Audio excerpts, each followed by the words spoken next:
Koe loto whakaaho ki ha whakaloto lahi mo ha whakatua melie me he wholofola.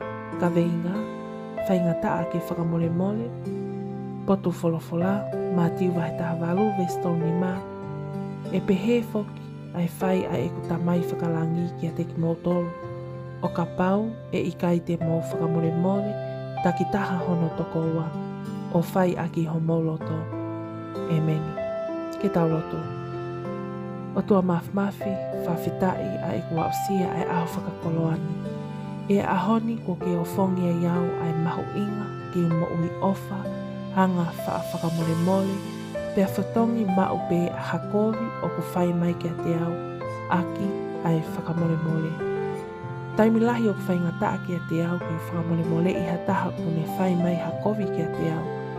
Ka o ku ke whakamanatu mai na ake pe kia he kolosi, ke whakamole mole i a e kuhia kotoa pe, pea o ku tāu foki, ke ulawa ke whakamole mole i hataha, kone whai hakovi ki a te au. Whawhitai sisu, whawhitai aho o akonaki me whakaloto lahi ma aku, pea te whanonga mo ia, mo oua e ngalo i he eku mo ui ke whakamole mole, he na ake whakamole mole i au, he funga o e kolosi. I hohua whape sisu kalaisi, ko koe hoku whakamo ui.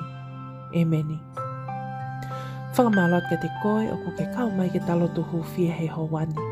Koe wholofola ai ahoni o ku ne tala noa ki hata mai o eiki, na ane mo ua hapaanga ki he ene eiki.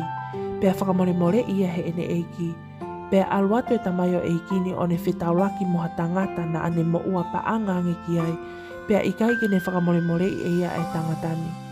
Pea i he ilo he ene eiki ai mea na ane whai, pea eke ange he ene eiki. Nā ku whakamole mole i koe, i he mea tatau pe he paanga o ku ke mo uange ki ai. Mea ni o ku ikai ke ne lava ke whai pe he foki ki he tangatani.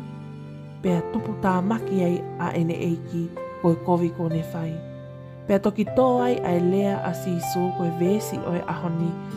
E pe he foki mo e whai a eku tamai whakalangi ke te kmotolu. O ka pau e ikai te mo whakamole mole taki taha hono toko wa o whai aki homo roto. Kau ngā tau pe mo koe sisu. Kau whehu i atu. Ko ke lava ke whakamole mole i hataha ko ne whai hakovi ki a te koe. Taimi lahi ko e tau tali ko e ikai. Pea o ko tala loto aki a ene whai ngataa. Ke u whakamole mole i hataha ko ne whai mai hakovi ki a te au. Lau i tau a e ku whanonga mai mo e tuku loto i pe a e ku mamahi mo ita mo whehia ki he toko tahana ne whai mai ai kovi ki a te au.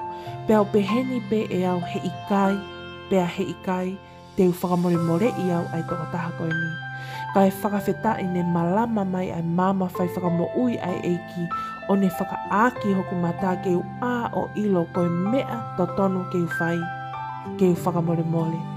I he momeniti a e ku whakamole mole i ai toko tahani. Ne wongo i kua mahu i ato ai fuukawenga mo e loto tau whehia na e hoko koe whakamamafa ki he eku mo ui. Kau nofo mo e loto mo ui tau ataina, mo ui fie, mo ui i kai toi sio ki he aneawhi. Pea koe uki a ma au mo au he ahoni. Hui atu e ngahi whakamamafa ko ia, ma whiri whakamole more ma upe, pea oua na angalo. Whetongi aki pe kovi, aki ailelei. He koe whekau ia kua omi ho tau e ki whakamo ui, ke tau turi fua ki ai. Te lia na anofo a ene houhau, e a teki tau tolu, o ku ikai whakamole more. Amen. Thank you to you all who have joined and subscribed to this channel. If you're new here, welcome. Don't forget to subscribe. That way you're kept up to date on daily prayers of hope and encouragement from the Bible. Also check out the description box below for all links to our social media platforms as we provide daily devotions. Thank you and God bless.